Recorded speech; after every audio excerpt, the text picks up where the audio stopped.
दोस्तों नमस्कार। आज जो मैं टॉपिक लेके आया हूँ आपके सामने उसका नाम है बर्थ टाइम सिलेक्शन। सो हमारे लिए ये जानना ज़रूरी है कि ये बर्थ टाइम सिलेक्शन है क्या। अगर हम करंट की बात करें तो मैं थोड़ा सा इंट्रोड्यूस करूँगा कि जितने भी केसेस आज की डेट में सीज़ेरियन होते हैं, सो उसमें जितने भी पेरेंट्स हैं जो एस्ट्रोलॉजी अंडरस्टैंड करते हैं and if they have very good understanding about this science, so उनको डॉक्टर्स ऑप्शन देते हैं कि like in a 1 week, so like few dates, that in particular dates में दे कैन गो ahead for the caesarean. So वो जो particular dates हैं, so because they understand the concept of astrology, so what they want कि वो जो baby का जो जन्म होना चाहिए वो एक ऑस्पिशियस टाइम पे होना चाहिए। तो दे ट्राई दैट जो भी जन्म होना चाहिए उसमें मैक्सिमम राजयोगास फॉर्म होने चाहिए। बिकॉज अगर हम पास्ट लाइफ की बात करें, कुछ हम पुराने ज़माने में, तो ऐसा पॉसिबल बिल्कुल नहीं था बिकॉज उस टाइम पे मैक्सिमम डिलीवरीज जो होती थी वो नॉर्मल होती थी।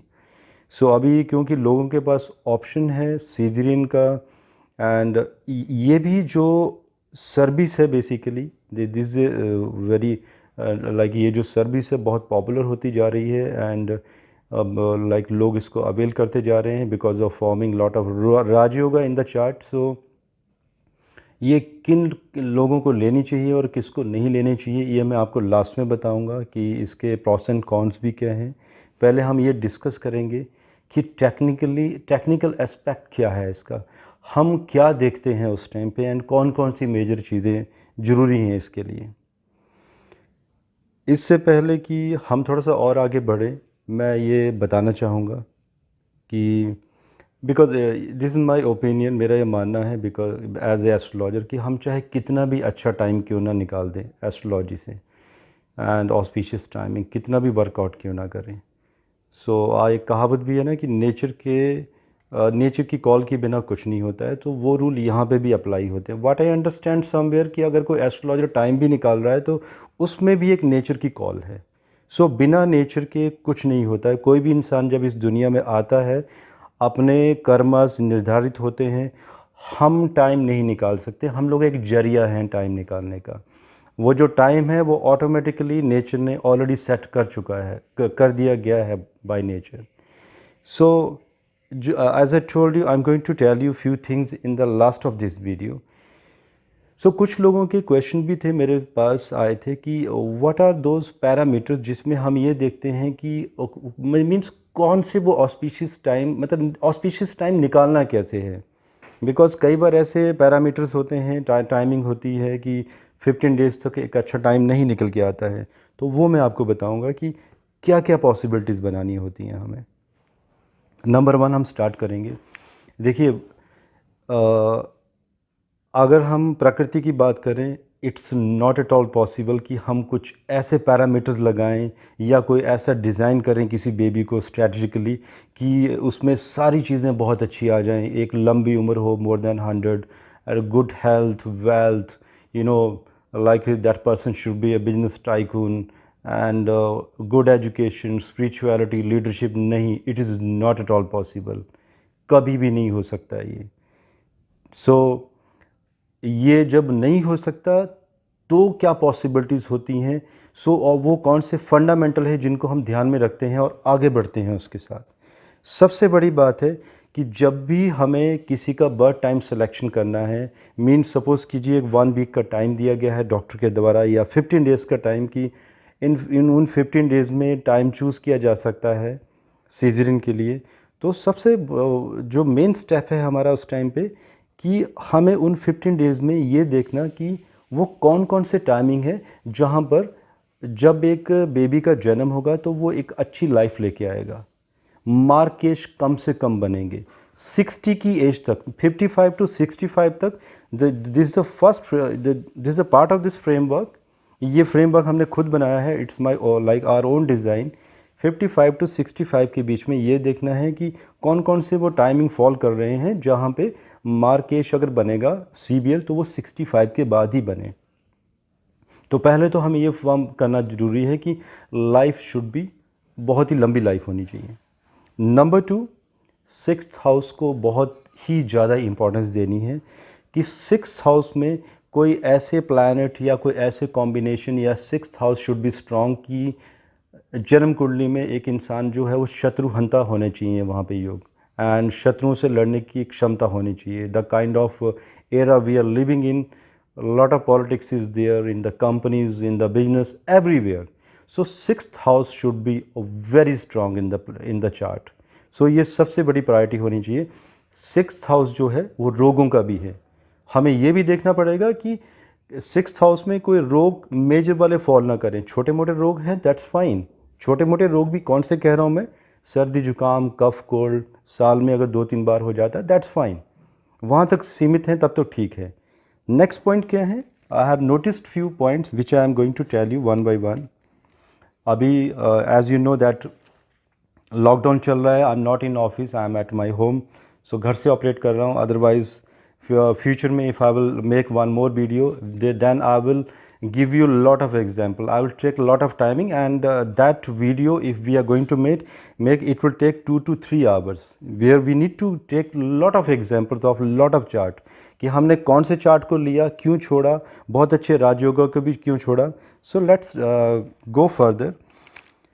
जो हमारा नेक्स्ट पॉइंट है उसमें हमें ये देखना पड़ेगा कि जो भी बेबी का जन्म होता है सीजरियन में, जो टाइम हम लेने वाले हैं इवेंट, टाइम इवेंट, उसमें मैरिज प्रोस्पेक्ट, करियर एंड बाल रिष्ट योगा नहीं होना चाहिए, and the person should have a piece of mind and prosperity.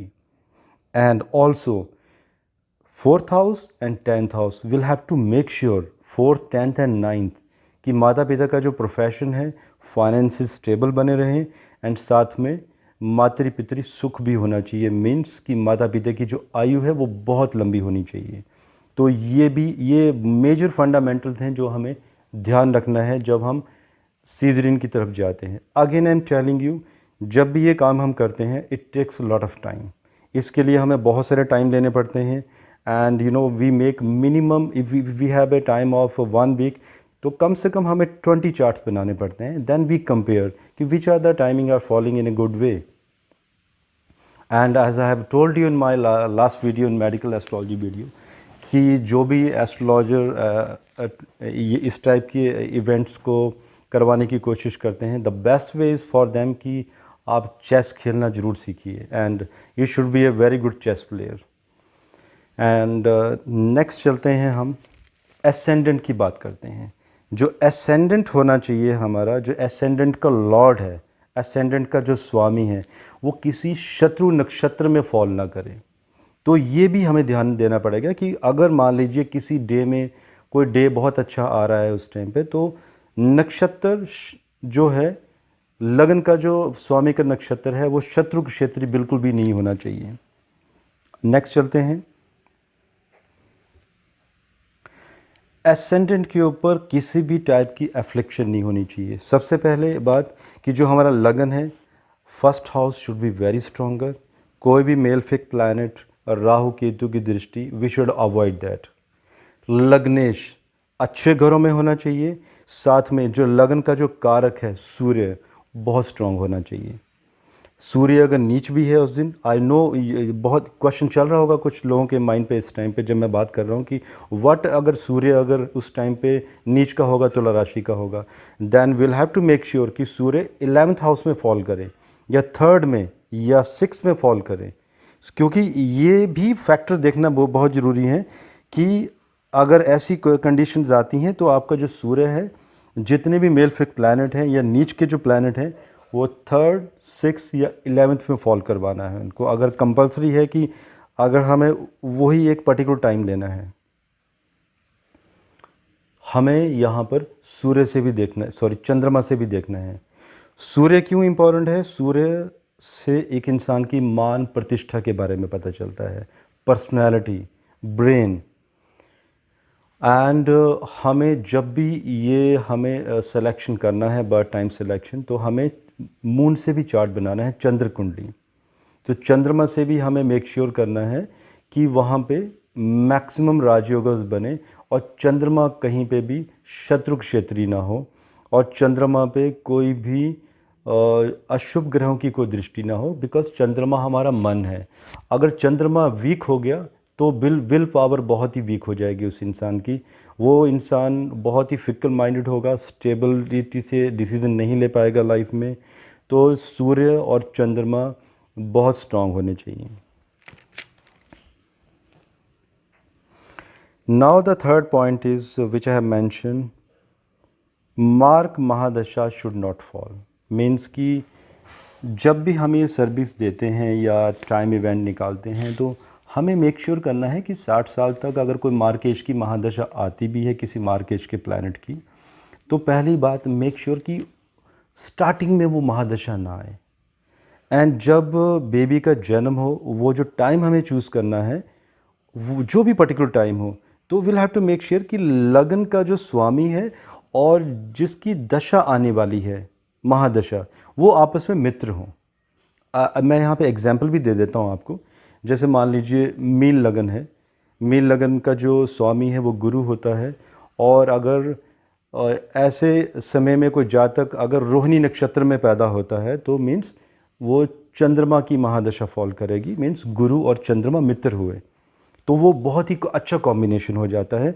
और हमें मार्क महादशा को अवॉइड करना है। किसी जैसे मार्क महादशा मीन लगन में शनि मार्क बनाएगा, we should avoid that. So will have to make sure कि हमें मार्क महादशा लेनी ही नहीं है बीच में, हमें जाना ही मित्र महादशाओं में है।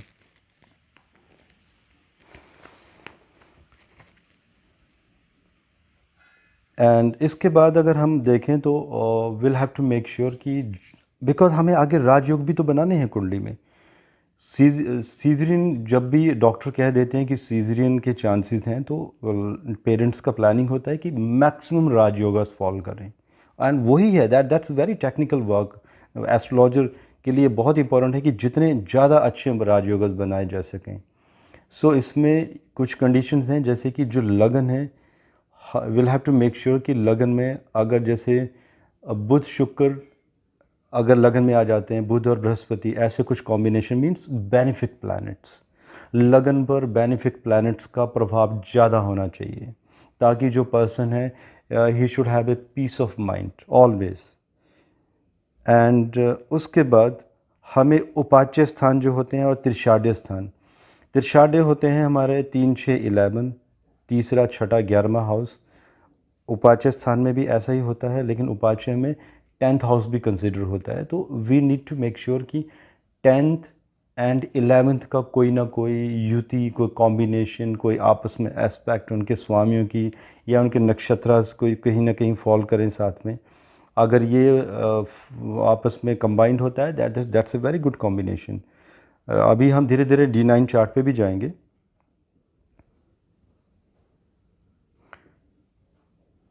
कई बार देखा गया है कि एस्ट्रोलॉजर ये सर्विस देते हैं लेकिन कुछ बेसिक रूल भूल जाते हैं। जैसे मान लीजिए मंगल, अगर सपोज़ कीजिए मेष लगन आ रहा है एंड मंगल कहाँ जाएगा, ऐसे केस में मंगल चला जाएगा आपका 10th हाउस में, मींस मंगल वहाँ पे ऊंच का है।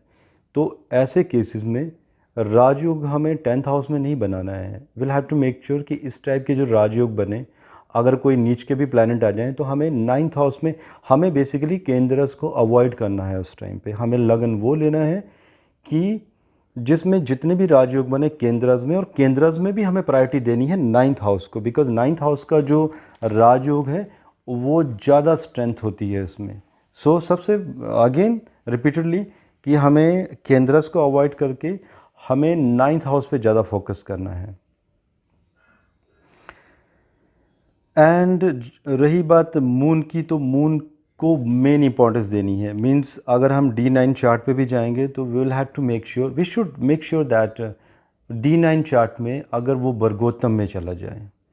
और उसके बाद गंडमूल नक्षत्र जो कि केतु के होते हैं, अश्विनी, मघा एंड मूला। सो कोशिश होनी चाहिए कि गंडमूल नक्षत्र फॉल ना करें, बिकॉज ऐसे केसेस में क्या होता है कि इस टाइम पे जब बच्चों का जन्म होता है तो कहीं ना कहीं कोई ना कोई लाइक दैट पीलिया वगैरह जॉन्डिस वगैरह की परेशानी होती है ऐसे बच्चों को, तो वी शुड एस्ट्रोलॉजी से संबंधित और भी जानकारी के लिए हमारे चैनल को सब्सक्राइब करें एंड बेल आइकन पर क्लिक करना ना भूलें। हमें ये भी ध्यान देना पड़ेगा कि जो असेंडेंट फॉल करेगा वो रात्रि बली में है या दीवा बली में। तो ये बेसिक रूल हैं जो एस्ट्रोलॉजर्स को मालूम होते हैं, तो ये बहुत ध्यान रखना पड़ेगा। अब हम D9 चार्ट पे आ रहे हैं डिटेल में। मैं एक एग्जांपल देता हूँ आप यहाँ पे आपको, बिकॉज जब भी बर्थ टाइम सिलेक्शन ये सर्विस लाइक इसको हम देते हैं, किसी को टाइमिंग निकालते हैं, so we need to make sure कि जो सबसे स्ट्रॉन्ग हाउस है D1 चार्ट का, मीन्स लगन कुंडली का, वो हाउस जो है वो फॉल करना चाहिए D9 में। अगर वो फॉल करता है तो वो बहुत ही उत्तम राजयोगा माना जाता है। अगर लगन बहुत स्ट्रांग हो गया है तो we need to make sure कि वो लगन भी D9 चार्ट में ही फॉल कर जाए, सेम लगन हो जाए। आई गिव यू एग्जांपल, मान लीजिए कोई, अगेन मैं पाइसेस असेंडेंट का ही मैं एक आपको एग्जांपल दे देता हूँ बिकॉज इसी की बात हुई थी। सपोज़ कीजिए पाइसेस असेंडेंट में किसी का जो 6th हाउस है वो वीक हो जाता है। 6th हाउस जो है वो लोन का भी है, रोगों का भी है। अगर 6th हाउस का ही अगर D9 चार्ट बन जाता है बाद में वीक, फिर वो वीक हो गया, तो इसमें क्या होगा, वो इंसान पूरी ज़िंदगी लोन में ही उलझा रहेगा, लोन लेता रहेगा, देता रहेगा, ना घर बनेगा ना बिजनेस बनेगा, वो लोन में ही पूरी ज़िंदगी उलझता रहेगा। तो हमें इस तरीके से D9 चार्ट को जब भी फॉलो करवाना है तो इन बातों का हमें ख्याल रखना है। And vargottam planet, we also need to make sure कि जितने ज़्यादा बर्गोत्तम प्लैनेट हों D9 में उतने ज़्यादा फॉल करवाने पड़ेंगे। रही बात बाकी जितनी भी कुंडलियाँ हैं, नॉट पॉसिबल, इतना पॉसिबल नहीं है कि आप D2, D3, D4, D10 chart में आप बहुत अच्छे कॉम्बिनेशन बना लें, नहीं पॉसिबल है। So the basic fundamental is D1 and D9। इसमें भी ये जितने भी मैंने पैरामीटर्स बताए हैं ये सारे कभी भी फिटमेंट नहीं होगी, तो लेकिन मैक्सिमम कोशिश होनी चाहिए कि 80% फिटमेंट करना बहुत ज़रूरी है। अब जो मुझे आप लोगों को बताना है, जो मैंने स्टार्टिंग में कहा था कि I am going to share something with you. दोस्तों हमारे पास ऐसी बहुत सारी रिक्वेस्ट आती हैं जिसमें कि डॉक्टर्स की कोई एडवाइस नहीं होती है सीजरिन के लिए। अकॉर्डिंग टू डॉक्टर, जिस फैमिली में जब ये बेबी का प्लानिंग होता है वहाँ पे एक ऐसे भी केसेस होते हैं कि नॉर्मल डिलीवरी में भी वो लोग जा सकते हैं, बट ऐसे केसेस कुछ हमारे पास आते हैं एंड वो लोग हमें अप्रोच करते हैं कि हम एक सीजरिन का टाइमिंग दें। So I should say that again यहाँ पे एक एथिक्स की बात आ जाती है एंड नेचर की। हमें ऐसा कोई काम नहीं करना चाहिए जहाँ पर हम नेचर के अगेंस्ट जाएं। तो if I talk personally about me, आप इसको चाहे डिस्क्लेमर लेना चाहें, मैं ऐसी कोई सर्विस नहीं देता हूँ अनलेस कोई डॉक्टर रिटन में जब तक नहीं दे हमें कि ये जो केस है ये सीजरिन में जाने वाला है, तब तक ऐसे केसेस पे मैं पर्सनली कभी काम नहीं करता हूँ। It's not about, this not the matter about fees and high fees, because there are few people who are business tycoon and they are ready to pay anything. But मेरी ये advice है बाकी astrologers को भी कि हमें ऐसे cases को नहीं लेना चाहिए। Rather we should counsel those people without taking any fee, कि उन लोगों को हम गाइड करें, थोड़ा सा स्पिरिचुअलिटी का भी ज्ञान दें एंड नेचर की कॉल भी बताएं कि they should not go against the nature, and उन लोगों को नॉर्मल ही डिलीवरी में ना जाना चाहिए बिकॉज नेचर ऑलरेडी डिसाइड कर चुका है कोई ना कोई अच्छा सा टाइम। सो दोस्तों ये अभी आज मैं क्लोज़ करूँगा, लेकिन एज आई हैव प्रॉमिस्ड जब भी लॉकडाउन ओपन होगा मैं प्रॉपर ब्लैक बोर्ड पे 10 to 20 चार्ट्स बनाऊँगा अलग अलग टाइम के, एंड मैं आप लोगों को बताऊँगा and that video will go may be more than 2 hours और 3 आवर्स ऑल्सो। सो पेशेंस आपको भी रखनी पड़ेगी। May be like not may be like I can give you proper lecture and I can teach you also कि birth time selection exactly करना कैसे है, किन टाइमिंग को छोड़ना है और किन को लेना है। सो लेट्स वेट कि कब ये प्रॉब्लम ख़त्म होती है कोविड-19 की, एंड कब हमारे ऑफिसेज ओपन होते हैं, एंड कब मैं आपको एक बड़ा सा वीडियो बना के देता हूँ प्रॉपर बोर्ड पे एंड प्रॉपर समझा के। तब तक शुक्रिया, नमस्कार, धन्यवाद।